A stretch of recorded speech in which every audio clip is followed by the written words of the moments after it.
أما بعد فأعوذ بالله من الشيطان الرجيم بسم الله الرحمن الرحيم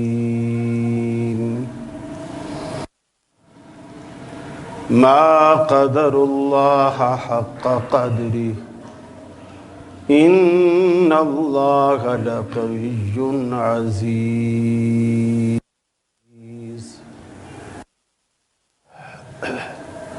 وقال الله تعالى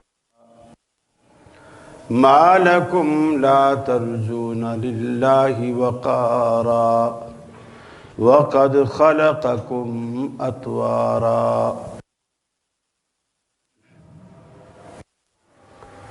دنیا میں اللہ کی پہچان کے لیے اللہ نے اپنے انبیاء اپنے رسول بھیجے جنہوں نے اللہ کا تعارف کرایا،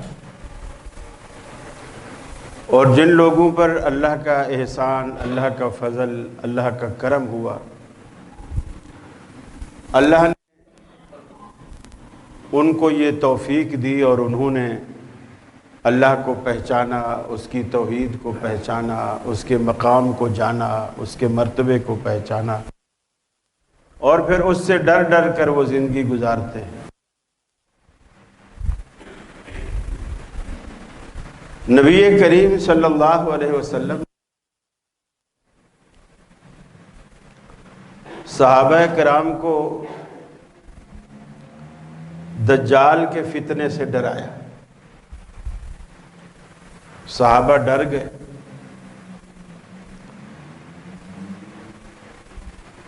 باتیں کرنے لگے، اور آپ نے فرمایا کہ جتنے بھی دنیا میں فتنے آئیں گے نا، دجال کا فتنہ ان سب فتنوں میں بڑا فتنہ ہوگا، حتیٰ کہ قتل سے زیادہ، عصمت دری اور آبرو ریزی سے زیادہ، کسی کے مال کو نقصان پہنچانے سے زیادہ۔ آپ نے فرمایا ایک دور فتنوں کا ایسا آئے گا کہ اس میں قتل ہی قتل ہوگا، قتل ہی قتل ہوگا، لیکن نہ قاتل کو پتا ہوگا میں اس بیچارے کو کیوں مرنے، پتا ہوگا کہ یار یہ مجھے قتل کر رہا ہے، یعنی بغیر جرم کے، بغیر وجہ کے، بغیر سبب کے۔ پھر لوگ مال لوٹیں گے، دن ڈاکے ڈلیں گے، یہ بھی ایک ڈاکے کی شکل ہے، جو بھتہ خوری کرتے ہیں یہ بھی ڈاکے کی ایک شکل ہے۔ وہ کوئی خوشی سے صدقہ خیرات تھوڑی کر رہا ہوتا ہے، گن پوائنٹ پہ لے کے جاتے ہیں، یہ سب ڈاکہ ہے۔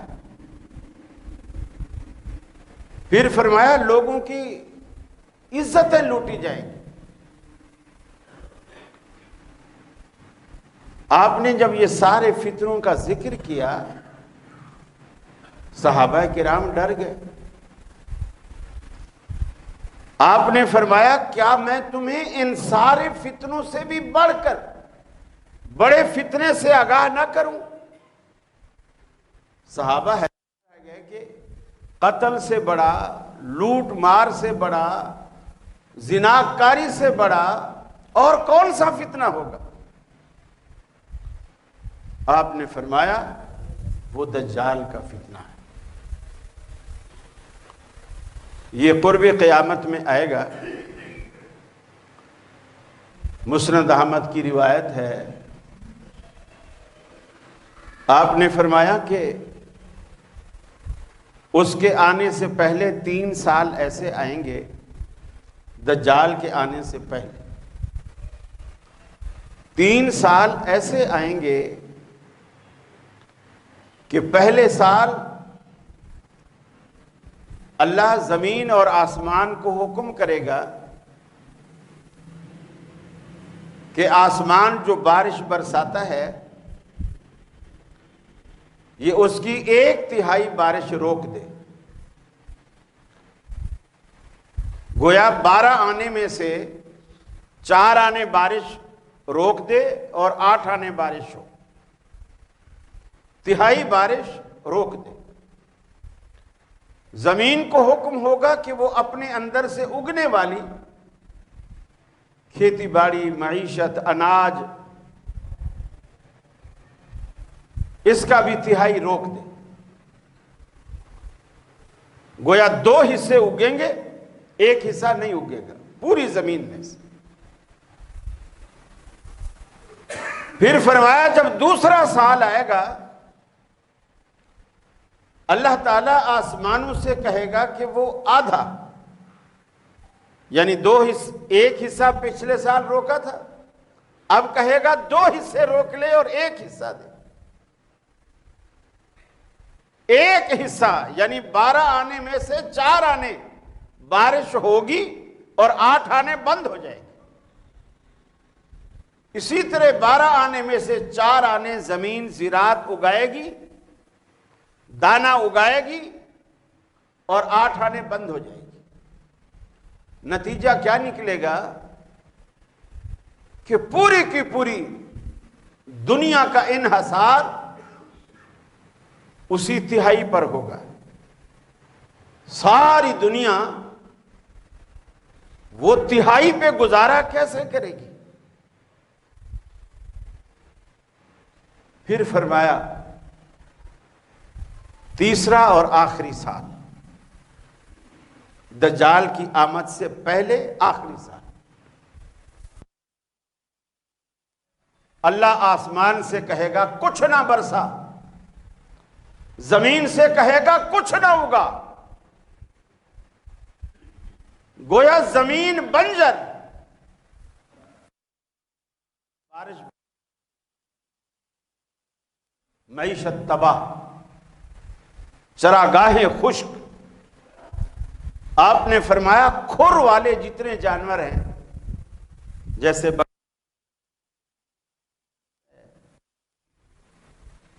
یہ چارہ نہ ملنے کی وجہ سے سب مر جائیں گے. معیشت بالکل تباہ ہو جائے.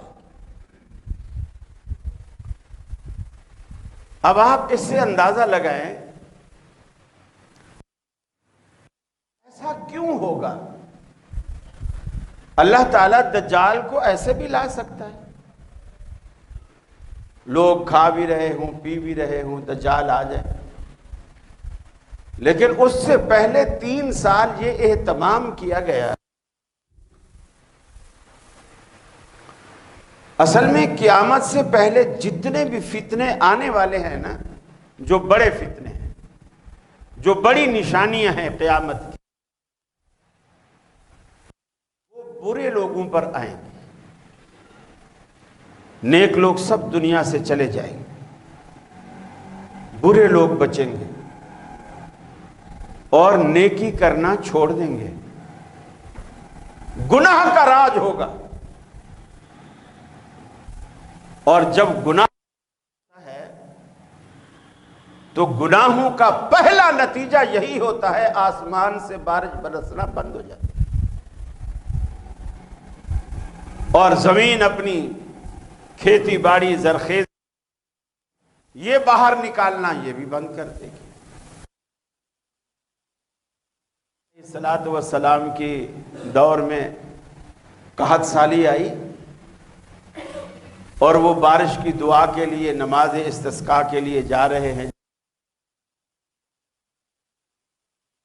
استسقاء پڑھے بغیر، دعا کیے بغیر ساتھیوں سے کہا کہ واپس چلو، اللہ نے کسی اور مخلوق کی سن لی. اور وہ اور مخلوق کون تھی؟ چیوٹی.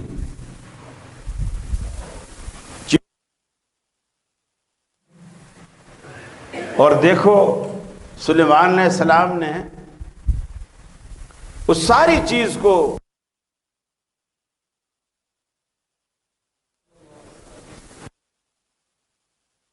چت لیٹی ہے. چت لیٹنا کہتے ہیں کمر کے بل، پیٹ آسمان کی طرف.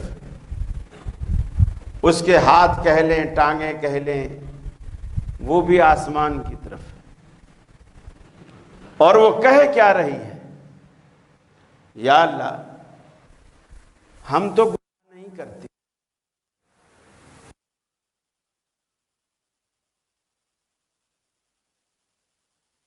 لیکن اپنے بندوں کی سزا ہمیں تو نہ دینا۔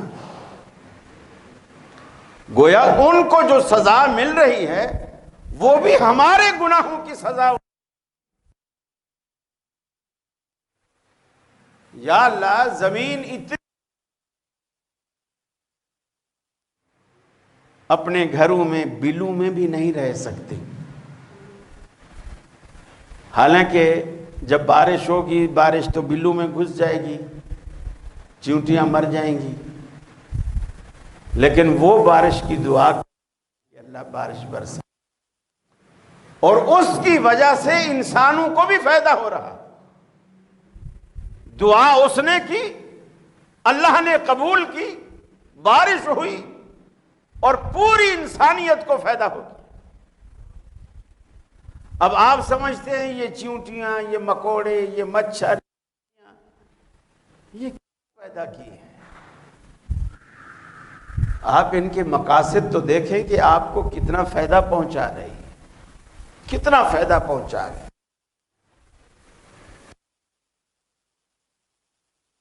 وہ جو آخری سال ہوگا زمین کچھ نہ اگائے گی، آسمان کچھ نہ برسائے گا، قحط سالی، جب جانوروں کو کھانے کو کچھ نہیں ملے گا تو پھر دودھ بھی نہیں ملے گا،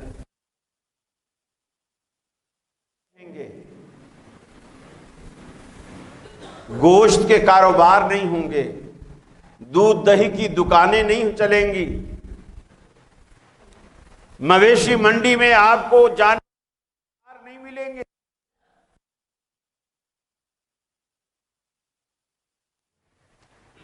ایسی صورت میں دجال آئے گا۔ آپ نے فرمایا میری امت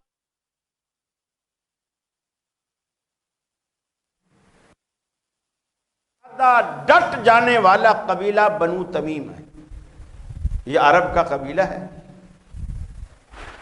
بنو تمیم، قبیلے سے محمد بن عبد الوہاب تھے، جس کی وجہ سے آج لوگ ہمیں وہابی ہونے کا طعنہ دیتے ہیں۔ اور یہ سدیس، شریم، وہاں کی عدالت کے قاضی، ابن باز، جو حج کا خطبہ دیتے ہیں، وہ یہ سارے بنو تمیم قبیلے کے،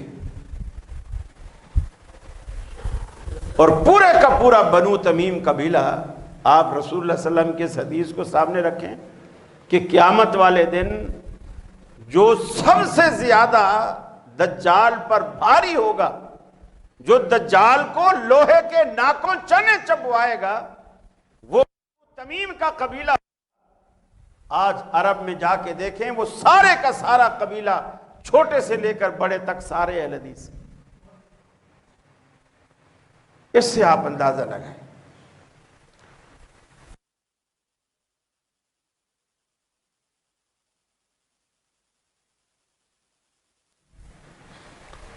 اس کی بڑی وجہ اللہ نے ہمیں دنیا میں دکھائی ہے کہ ہم دیکھتے ہیں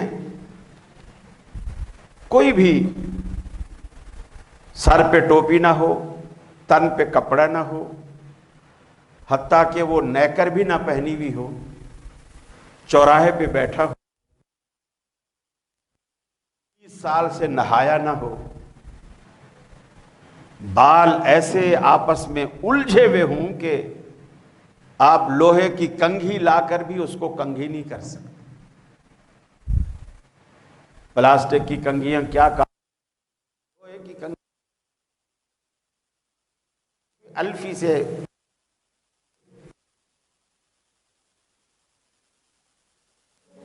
ان کو پتہ نہیں پہنچی ہوئی سرکار کیا کیا سمجھتے ہیں۔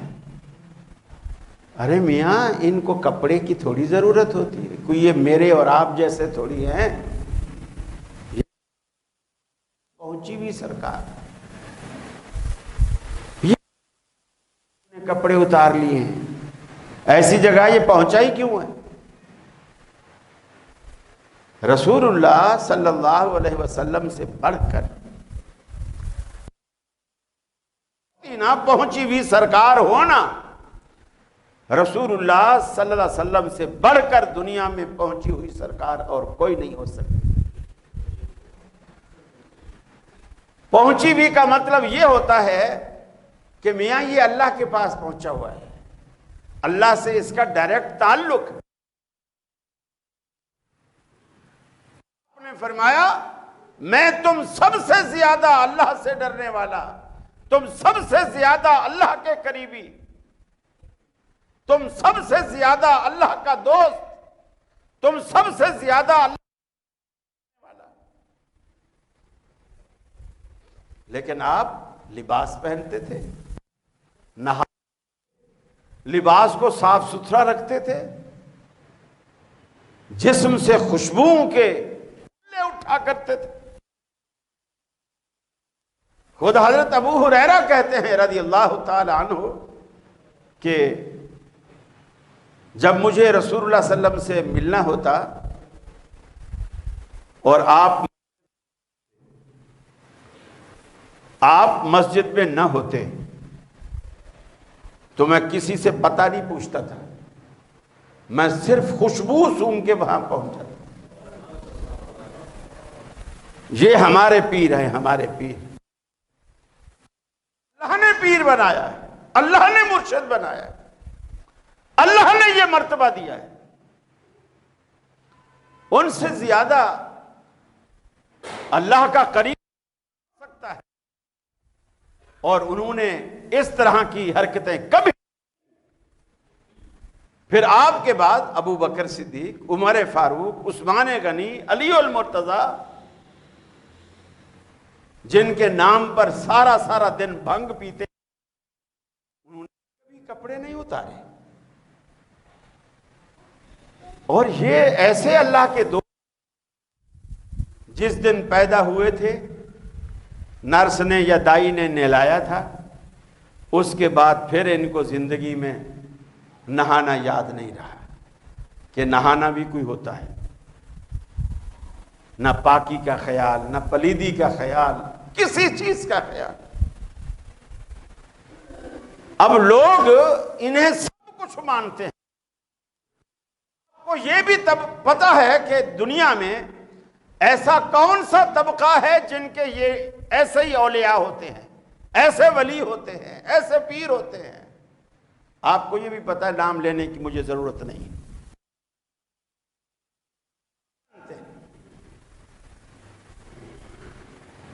اب دلدل کے پاؤں کے نیچے سے 10 محرم کو جو خاک اٹھاتے ہیں، بولے ہم جو چھریاں مارتے ہیں، یہ کرتے ہیں، وہ کرتے ہیں، وہ مٹی اٹھا کے زخموں پہ ڈالو تو زخم اسی وقت ٹھیک ہو جاتا ہے۔ ممکن ہے ایسا ہوتا ہو، لیکن اب اس کی وجہ سے اس گھوڑے کو نعوذ باللہ من ذالک بالکل خدا سمجھ لیا گیا، خدا سمجھ لیا گیا۔ پیروں کی کوئی ہلکی پھلکی کوئی کرشواتی کوئی چیز دیکھی، اس کو خدا سمجھ لیا۔ دجال کے پاس تو ان سے بڑی چیزیں ہیں، دجال کے پاس ان سے بڑی چیزیں ہیں۔ جب وہ چیزیں دکھائے گا تو یہ جو قبروں پہ، گھوڑے کے آگے، درختوں کے آگے، ہر کسی کے آگے جھکے پڑے ہوتے ہیں، سلام بھی کرنا ہو تو اور ایسے اللہ کو یہ ساری باتیں ناپسند ہیں کہ جھکنا ہے تو میرے آگے جھکو۔ بڑی چیزیں دکھائیں۔ نبی رحمت صلی اللہ علیہ وسلم نے فرمایا دجال ایک شخص کے پاس آئے گا اور اس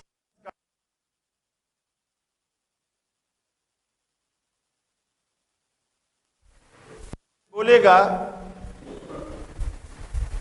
تو مجھے خدا مانتا ہے؟ وہ بولے گا نہیں، میں تو ایسے نہیں مانتا ہوں۔ فوت ہو گیا ہے؟ بولے ہاں۔ بھائی بھی فوت ہو گیا ہے؟ بولے ہاں۔ اگر میں ان دونوں کو تیرے سامنے کھڑا کر دوں تو پھر مانے گا؟ بولے پھر مانوں گا، پھر مانوں۔ آج کل کے ملنگ ہمارے مرے ہوئے باپ کو تو نہیں لا سکتے نا، ہمارے مرے نا، جو ہماری آنکھوں کے سامنے لا کھڑا کرے گا کہ یہی تیرا باپ ہے، اور کوئی شخص اپنے باپ کو کیسے نہیں پہچانے گا؟ وہ تو فوراً ماننے کے لیے، جو ملنگوں کو رب ماننے پر تیار ہے وہ دجال کا یہ کرشمہ کیسے نہیں؟ آپ نے فرمایا شیاطین اور جنوں کو، شیطانوں کو اللہ نے یہ پاور، آپ نے فرمایا جن ہر شکل اختیار کر سکتا ہے سوائے میری شکل کی۔ وہ رسول اللہ صلی اللہ علیہ وسلم کی شکل نہیں بن سکتا، باقی دنیا کی ساری شکلیں دھار سکتا ہے۔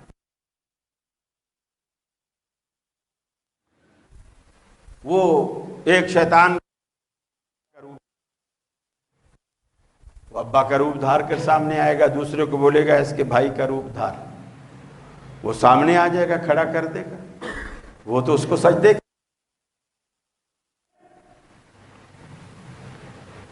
اور جو قبیلہ دجال کو فرمایا ناکوں چنے چبوائے گا،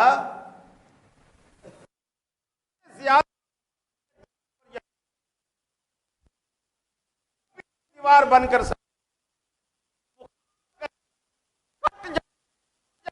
اگر اس پر ایمان نہیں لائیں گے، اس لیے کہ آج بھی سامنے لوگ ایسے قصے بیان کرتے ہیں نا، فلاں جگہ ہم نے خود سنا ہے، فلاں ہم گئے، ایک بزرگ تھا وہ آیا، اس نے سلام،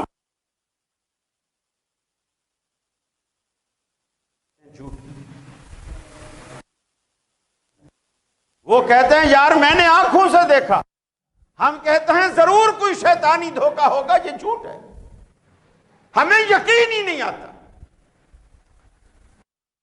حد کی وجہ، اور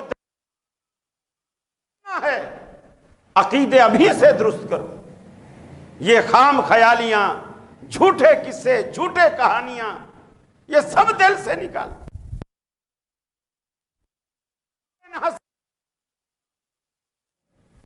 جگہ ہے دل داغدار میں، آپ عقیدے کو پختہ کرو۔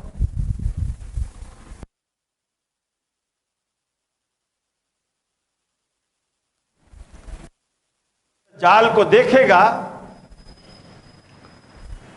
رسول اللہ صلی اللہ علیہ وسلم نے دو بڑی نشانی،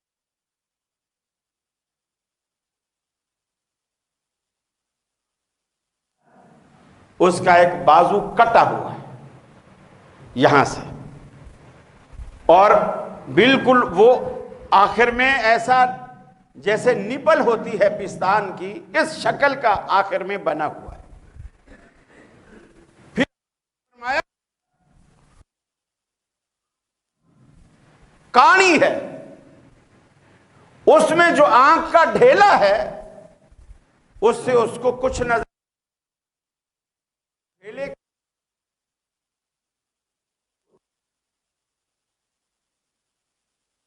سا ریٹ میں سستا ہوتا ہے، ایک سندر خانی ہوتا ہے جو لمبا ہوتا ہے، سائز میں لمبا ہوتا ہے، وہ تھوڑا مہنگا ہوتا ہے اور وہ اچھی نسل۔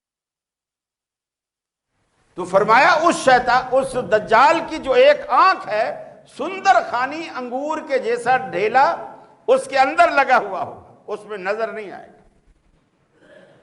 بنو تمیم تو فوراً کہیں گے اللہ کے رسول صلی اللہ علیہ وسلم نے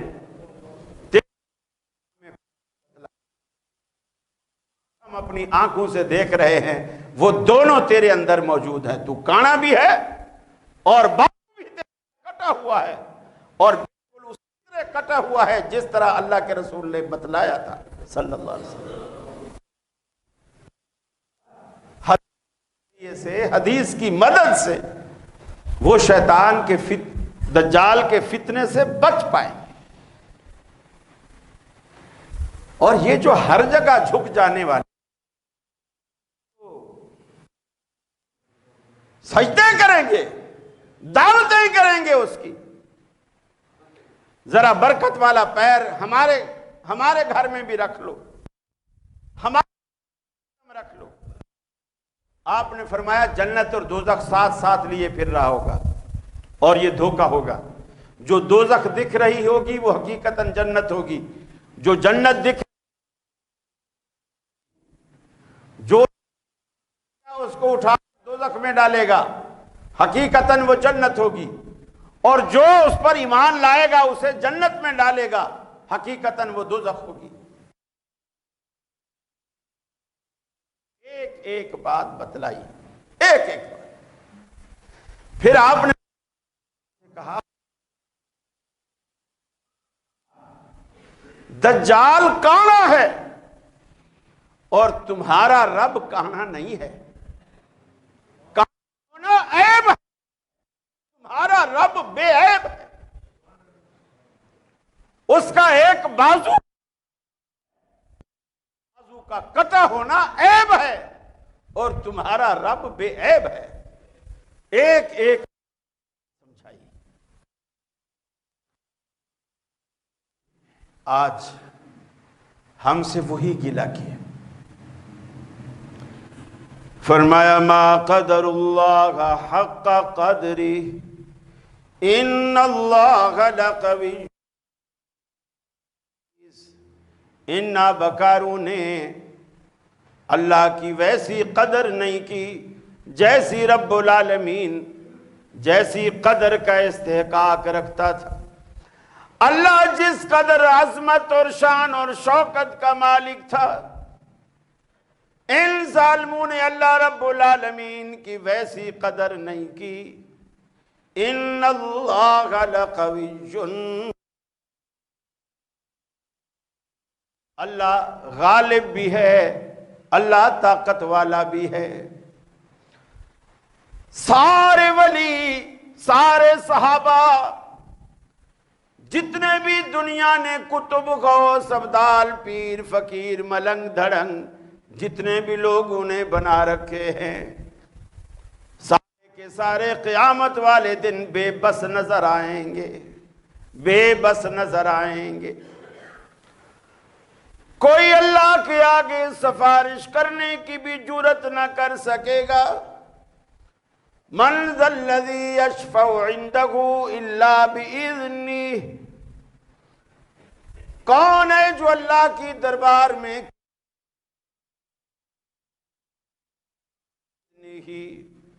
مگر اس کی اجازت سے، جس کو اللہ یہ سعادت بخش دے کہ تو سفارش کر وہ کچھ بول سکے گا. ورنہ دنیا میں کوئی اللہ کی اجازت کے بغیر بندوں کی سفارش کرے.